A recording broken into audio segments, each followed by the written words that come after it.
UP के पूर्वांचल में BJP का जादू ऐसा चला कि उसने 149 में 89 सीटें जीती, जिससे इस बात पर भी मोहर लग गई कि पार्टी अपने दम पर फिर से सरकार बनाएगी। यूपी का पूर्वांचल ऐसा इलाका है जिस पर हर पार्टी की नजर थी, क्योंकि वाराणसी हो या गोरखपुर, आजमगढ़ हो या मिर्जापुर, पूर्वांचल की हर सीट हॉट सीट कही जाती है और इसीलिए बीजेपी ने वहां अपनी पूरी ताकत झोंक दी और यूपी के पूर्वांचल का किला एक बार फिर डंके की चोट पर फतह कर लिया, जिसके बाद कार्यकर्ता झूम उठे।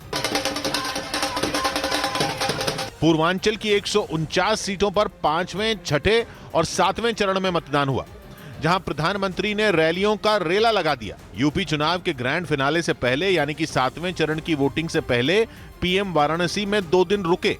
उन्होंने वहां 3 किलोमीटर लंबा रोड शो किया, जिसमें सड़क पर तिल रखने तक की जगह नहीं बची थी। जाहिर था कि ग्रैंड फिनाले से पहले प्रधानमंत्री वाराणसी ही नहीं, आसपास के दूसरे जिलों तक भी अपना संदेश पहुंचाना चाहते थे और नतीजे आने के बाद सबको पता चल गया कि वाराणसी से पीएम ने जो हुंकार भरी वो पूरे पूर्वांचल ने सुनी। पूर्वांचल में प्रचार के दौरान बीजेपी की चुनावी रणनीति साफ थी और वो ये कि वो वहां के स्थानीय मुद्दों की बात करेगी। यही वजह रही कि जौनपुर में पीएम ने वहां के लोगों की तरक्की और समस्याओं पर फोकस किया। माफिया मुक्त जौनपुर के लिए आपको फिर एक बार भाजपा और उसके सहयोगियों को भारी बहुमत से जिताना है। ये बात किसी से छिपी नहीं है कि पश्चिमी यूपी और पूर्वांचल के वोटरों के मिजाज में जमीन आसमान का अंतर है, जिसे बीजेपी ने भांप लिया और अपनी हर रणनीति उसी हिसाब से बनाई। प्रधानमंत्री हो या मुख्यमंत्री, दोनों ने पूर्वांचल के लोगों की बात की। एक और खास बात यह कि पूर्वांचल में प्रधानमंत्री की हर रैली में योगी भी मौजूद रहे और कहा जा रहा है कि यह भी चुनावी रणनीति का हिस्सा था, क्योंकि प्रधानमंत्री ने लोगों को संदेश दिया कि डबल इंजन की सरकार से पूर्वांचल विकास के रास्ते पर तेजी से दौड़ेगा। जन जन की इसी उम्मीद को पूरा करने के लिए डबल इंजन की सरकार की हमें ताकत है और उस ताकत को आपने फिर एक बार थप्पा मारना है।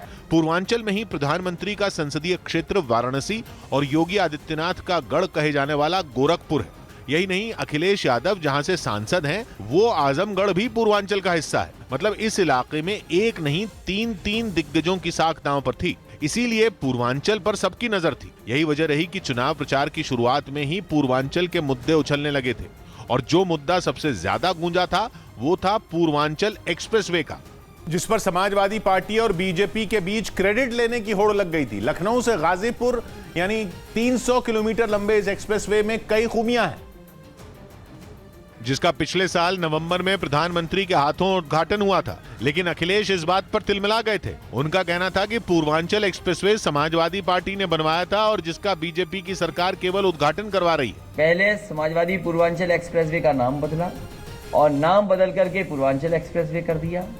मुख्यमंत्री अपना किया हुआ शिलान्यास का उद्घाटन नहीं कर पाए। पूर्वांचल एक्सप्रेसवे की आधारशिला 2018 में रखी गई थी, जिसे महज 3 साल में पूरा कर लिया गया था। लेकिन इसके उद्घाटन के साथ ही पूर्वांचल एक्सप्रेसवे पर सियासत होने लगी थी और यूपी में चुनावी माहौल बनना शुरू हो गया था, जिसे समाजवादी पार्टी ने भुनाने की पूरी कोशिश की।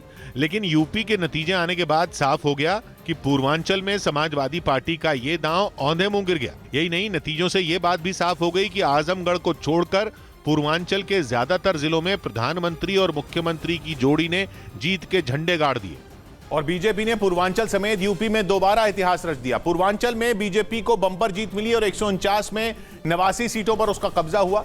वाराणसी में तो समाजवादी पार्टी को केवल 1 सीट पर ही जीत नसीब हुई, जबकि गोरखपुर में बीजेपी ने क्लीन स्वीप कर दी। मतलब वहां समाजवादी पार्टी की जीत नसीब ही नहीं हुई। पूर्वांचल में यूपी के करीब 33% विधानसभा सीटें आती हैं। 2017 में और इससे पहले 1991 में पूर्वांचल बीजेपी के साथ खड़ा दिखाई दिया था। 2022 में भी यही हुआ और उसे पूर्वांचल में उसने कमल खुला दिया।